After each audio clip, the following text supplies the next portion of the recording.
But I remember, I think the thing that was such a comfort and a blessing for us was going to church and kind of having this group of parents who have kids kind of born at the same time, and whilst you're half listening to the sermon, you're also looking after each other's kids as they haggle over toys, and kids and the parents encouraging kids to share the toys, and parents used to sit at the back of a church. But it's also really listening to their stories, and you kind of realize you're not unique. It's the same challenges that every other parent is going through.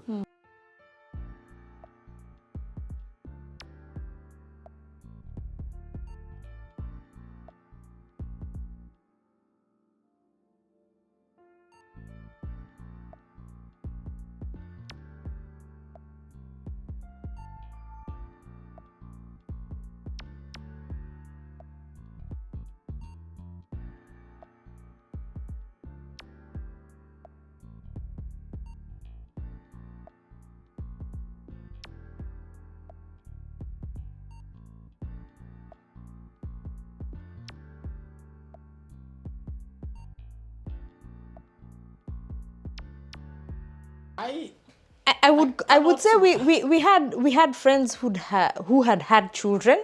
Maybe their kids were not too much older than ours. So it was I wouldn't call mentors. It's about, we had friends who Network, just a network of friends who walked the journey with us, and they were like, oh, I remember when my child was this age, or when so and so was this age, this is what happened, and this is what I used to do. Because every now and again you're going to have questions. You're going to have questions, and I remember when my mom came here, I'd tell her many things. I'd tell her, oh, you know, the maternal nurse said XYZ, because here, when you're having kids here, you get a lot of information from a lot of, coming at you from different directions. And she used to be like, when us people were raising you guys, oh, we did XYZ, we did this, we did that. And I'm thankful for the Kenyan community, because people talk. If somebody has had an experience, they're going to share it with you, whether it was a negative or positive experience. They'll tell you, this is how I handled this, and oh, I remember when my children were growing up. Because some of the people we were talking to at the time had kids who were probably, they were not even teenagers, but they were still young kids.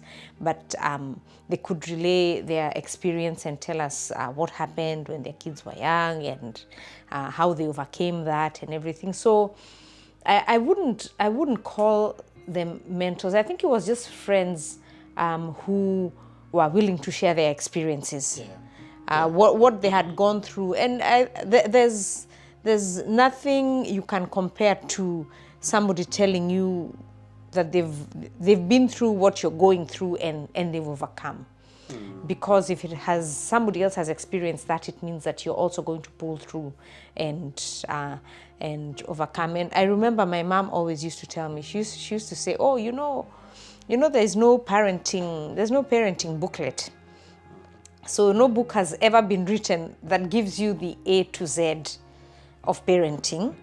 So yeah, it's about asking questions, and there's always people you can ask questions, and listening to other people talk about the experiences. And I think as parents, you always have a gut feel about your children, and about how to go about it and what to do. So you have the general knowledge or a general idea, but you always have a gut feel about what you need to do with your children and for your children. So. And I agree. So that worked well. Yeah, I agree. I don't think, for us, I don't think we would call it.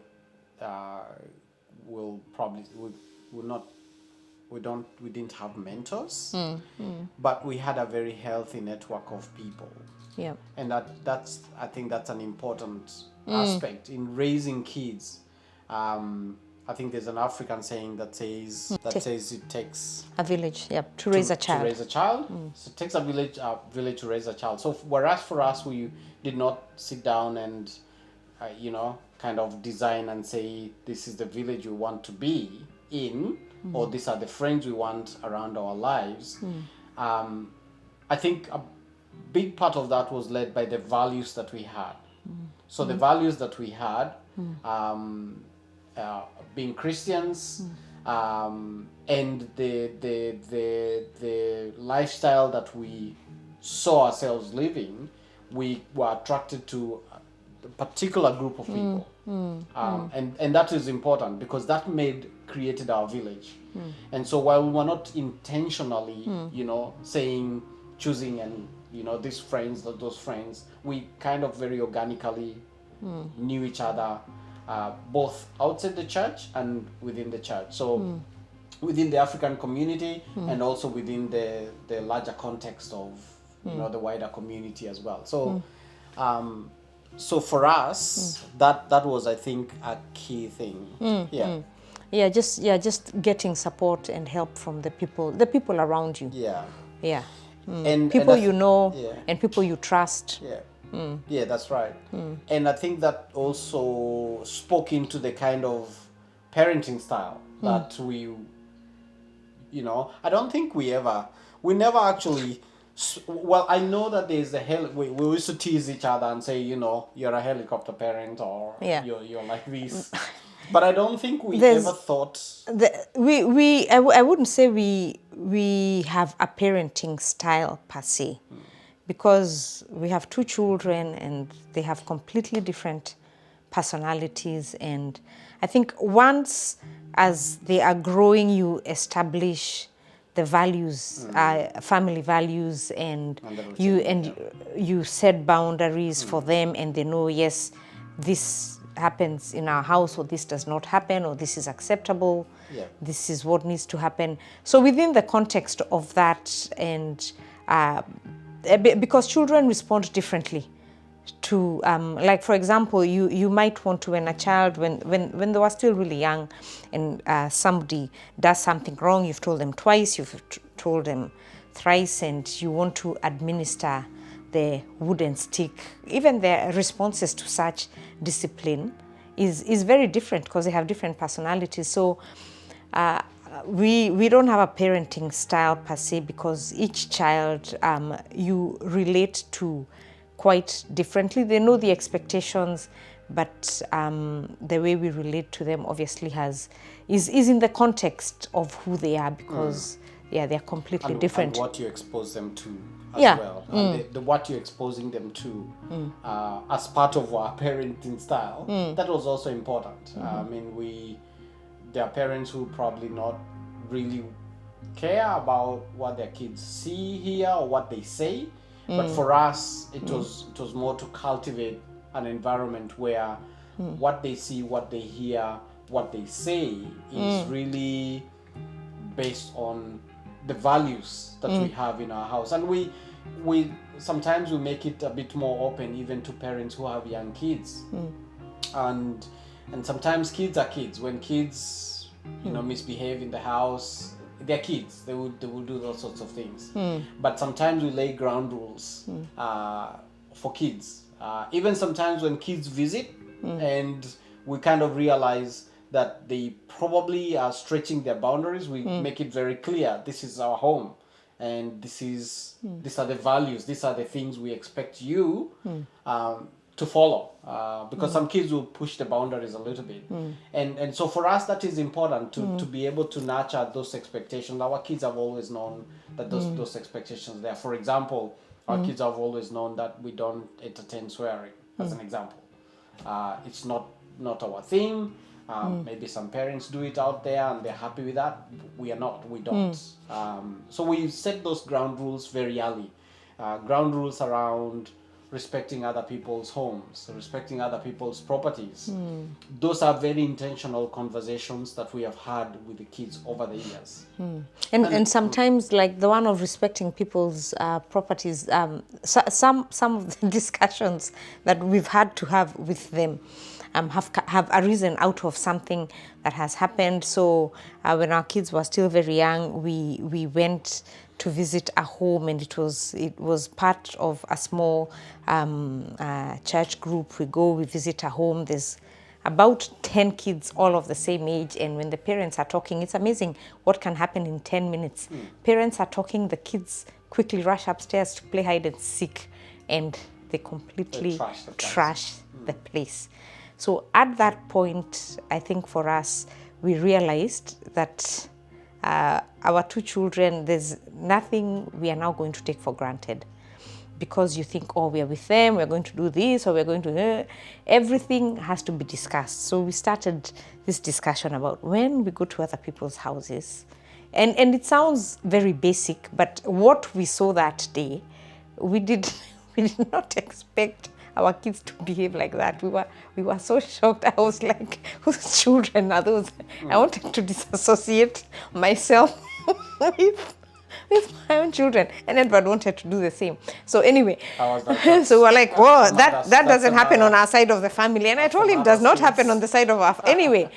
So you find that, yeah, kids are kids. It doesn't matter. Kids will be kids. So we by accident discovered that we have to have very intentional discussions with them, even about things that seem very minor and things that we assume will happen automatically. And we assumed now they know nothing. So it was about when you go to somebody's house, A, B, C, D till Z, because we do not want, and we always then had a reference point because of what had happened. Yeah.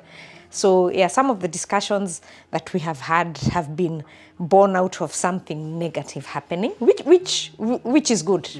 Yeah, which is really good.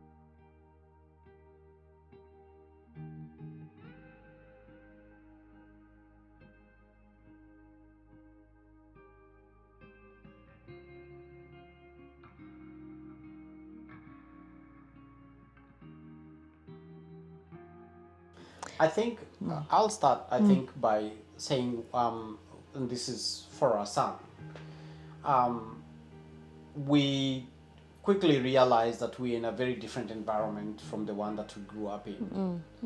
And it meant that we needed to inform ourselves what sort of identity do we want to nurture, we want our kids to have. So we don't want to create robots, but what sort of identity do they want to have? And so coming back to the foundation, number one is we are Christians, so that was foundation number one. So that's the environment we're going to nurture them in. So so for example, they knew, our kids were, from the time they were small, they knew that we used to have small groups during the weekdays, and there were kids of a similar age in those small groups, and they became part of that. So that was one. The other thing is, Chris and I read a book when our son was young, and it was called Raising Up Boys. And I would highly recommend that book to anybody else. Steve Biddulph. He's an Australian author, and he speaks into raising up boys. He also has another book called Raising Up Girls. There are many books of that nature that I would encourage any parent to actually read. And that book affirmed the idea that the idea of identity and the idea of transitioning kids from one stage to the other. For us, when we were growing up, the idea of transitioning occurred in a very organic way. As a good example is, if you're transitioning from primary to high school, there was a fuss around that. Maybe, you passed your exams, you went to a good school, and there was a celebration within the context of your family, celebrating the fact that you transition. When you're at a particular age, then you undergo an initiation ceremony. An initiation ceremony. So there are those very distinct transitions. In the Western world, those transitions are not distinct. So we kind of identified that these are the kind of hallmarks that we need to, and nurturing them in an atmosphere where they feel that they are loved, they feel that they are accepted. Because first of all, we need to remember that whilst we were born in Africa, in Kenya for that matter, our kids are born here.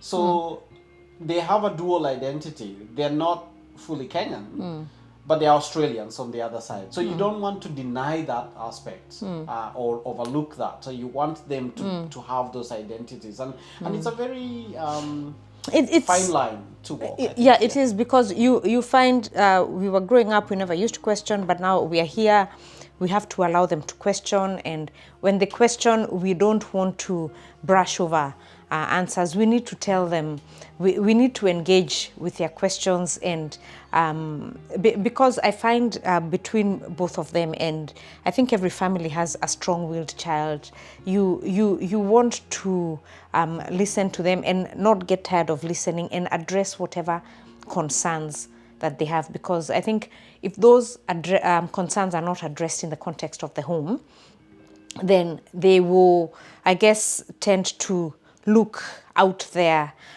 more amongst their friends, and they have good friends, and they have grown-ups whom they can talk to. But I think any issues they have, any concerns, just making sure that those needs are met and addressed within the home, and because that keeps the lines of communication, it keeps the lines of communication open, and you actually get to know your kids, I think, in a much deeper way. And that's one appreciation I have for bringing up my children here, because the things they tell us or the questions they ask, look, you want to be the first person for them to come to.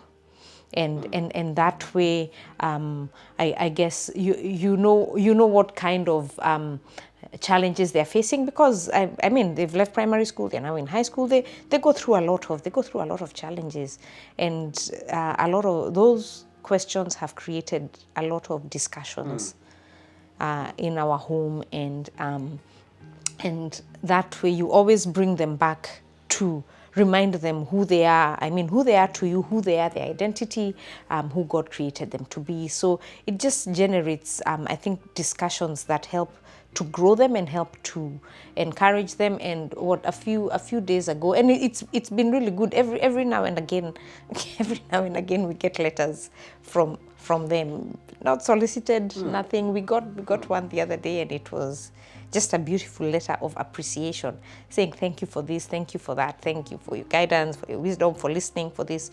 And you just have to let them be, because it's not about us telling them. We obviously have this time when we rant and say, oh, when we were growing up, oh, this is what used to happen, this is what we did. But you find that you can have a space for that, but you also have to let them tell you about what they are experiencing, and that way then you get an opportunity to guide them, and I guess to encourage them, because they are living their own lives now. They have a journey to walk, and you have to enable them to walk their journey regardless of how you walked yours.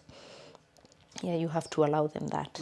Look, it is one of those things we take for granted when you're in the context that you grew up. It's when you're back in, whether it's in Kenya or whatever part of Africa or from Asia or whatever context that is, a lot of people take that for granted, because identity is lived in those contexts. So you don't need anyone to tell you who you are, Peter. You're the son of so and so. You're affirmed in every stage. I'm sure at home, people who know you well, they don't call you Peter.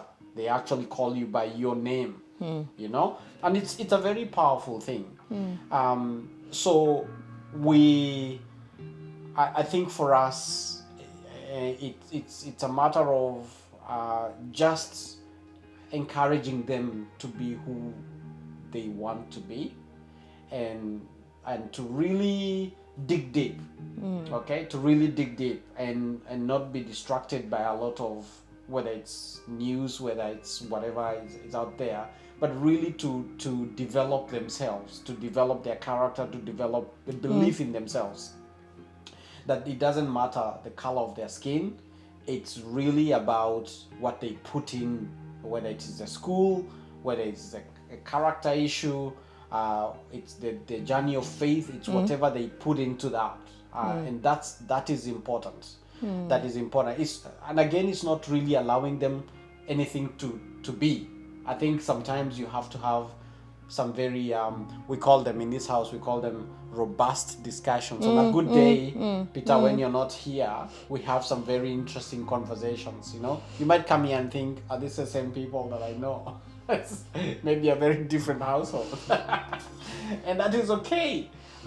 Kids need to, I think children need to also see a fair bit of who you are. If you do get angry, they need to see that. If you're annoyed about something, they also need to see that is part of life.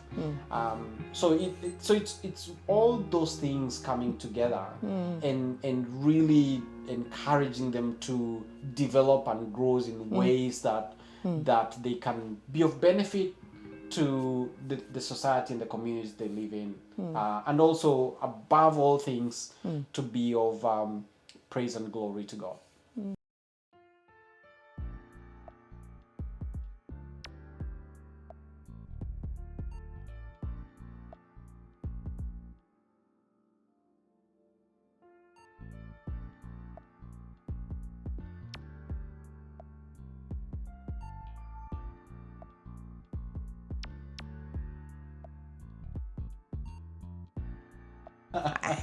I think it's important, and I found this very difficult because it's important to ask for help. Help in the sense that there's many things that need to be done in the house. You're doing this. You need to cook. You need to do this. You need to do X, Y, Z.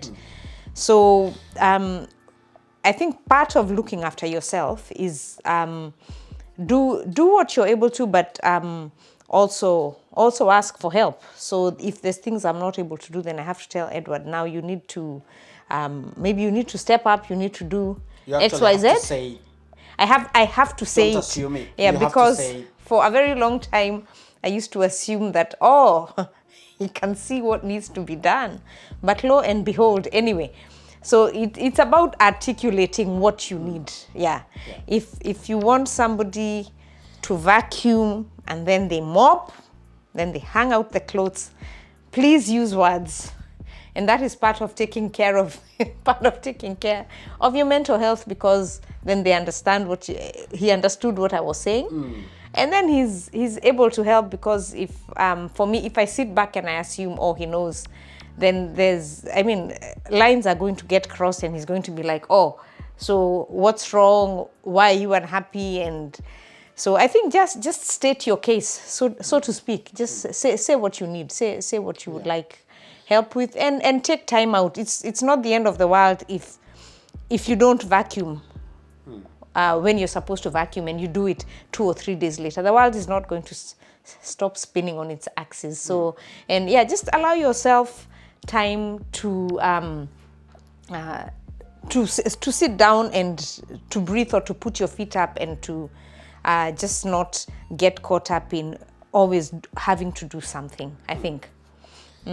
Also, I think the other important thing is to find what you like doing as an individual. Find what it is that makes you happy. So, for example, Christine loves shopping, and she does a pretty good window shopping. So she loves shopping, and she's really good at it. Grocery shopping, she's really good at it. She's good at figuring out what we need, when we need it, stocking up, that kind of stuff. And because I don't want us to go out shopping and we start fighting when we are window shopping and taking too much time, because I only want a very, she'll tell me, we're only going to spend 1 hour. We end up spending 3 hours. So I'm starting to think there's something I needed to watch. That's a rough gauge, that rough idea. 3 hours. So What's the difference? What's the difference? 3 hours is kind of, the range. So earlier on, when the kids were young, Christine will go shopping by herself. And she would spend as much time as she would like to spend out in the shopping center. I, on the other hand, would be left with the kids, and we'll muck around, do whatever we needed to do. If there's something I needed to watch or do, I would do it without feeling that I'm necessarily, Being watched or out in the shopping center, spending too much time on something that I don't enjoy. So look, find what you want, you love doing, and please do that. If you do love reading a book, yes, please do that. If you'd like to go and watch a movie, please give yourself the permission to say, you know what, stay with the kids, I'm going to watch a movie. If it is shopping, or go shopping, go have a cup of coffee with friends. I think you did that a fair bit. Going out with some friends, for dinner, going out having a cup of coffee. Those kind of things are really helpful for your own well-being.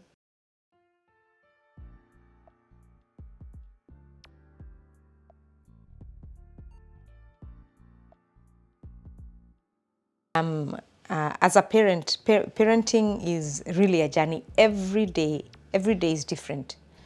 Every day is different, and there are days you wake up and you're not prepared or expecting. You don't know what is going to happen.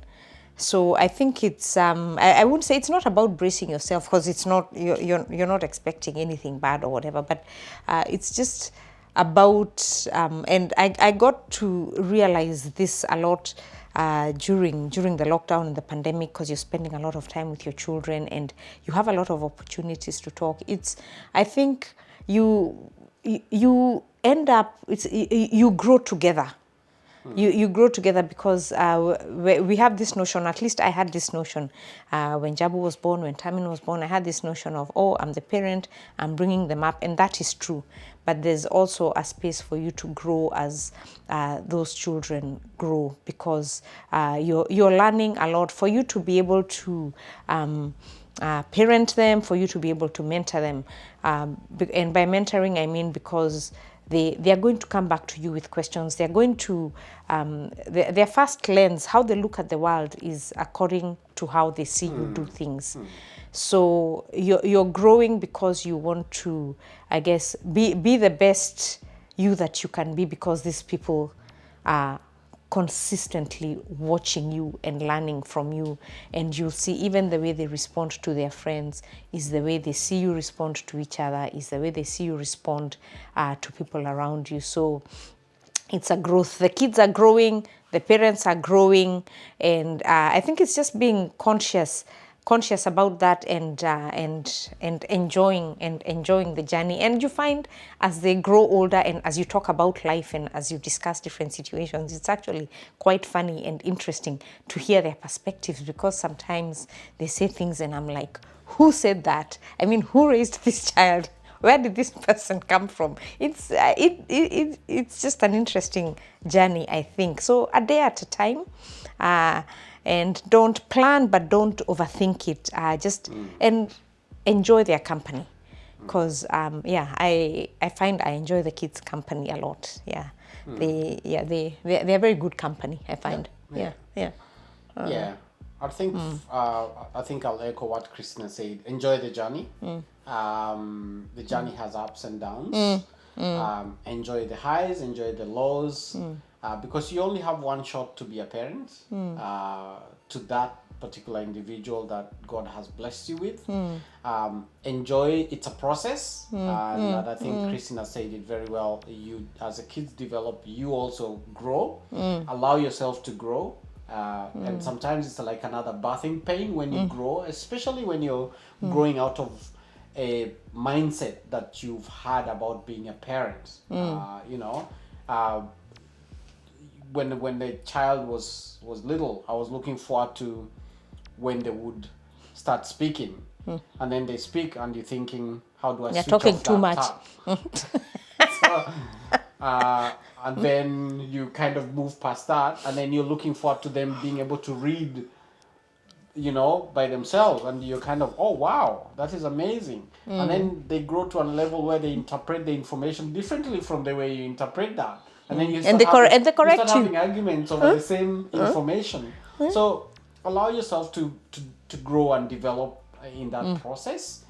And and it's amazing. There's a scripture that says, God, he who started a good work in you, he will accomplish that. And one of the nuggets that we had very earlier on was a friend of ours, an elderly man. He's a doctor. He's a retired doctor now, and as a parent, you're always thinking, how am I going to provide for this child, get them to good schools, provide a comfortable environment for them.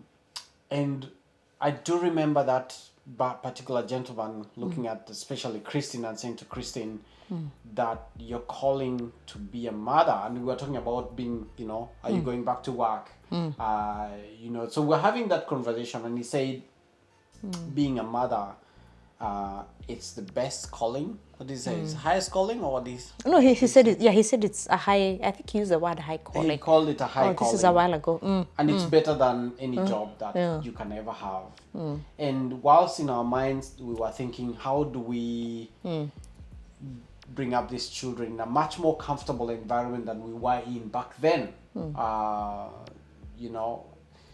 And this man brings in this wisdom. And that really carried us along, because then we realized that despite a lot of other things, you might have a lot of money, and there's nothing wrong with having the finances, but you might have all the comforts of life. But if you miss the fact that these are your kids, that you're bringing them, you have been entrusted, you have actually been entrusted these kids to be able to raise them and nurture them, and to be able to really propel them into the next stage. All you're doing is mentoring them. You've been given this gift in your hands. If you forget that and think that money will substitute that your time will substitute that, and all the other material things will substitute that, then you're missing the mark. So whatever you have, at whatever stage you're in, be contented with that. Trust God for tomorrow and enjoy the journey.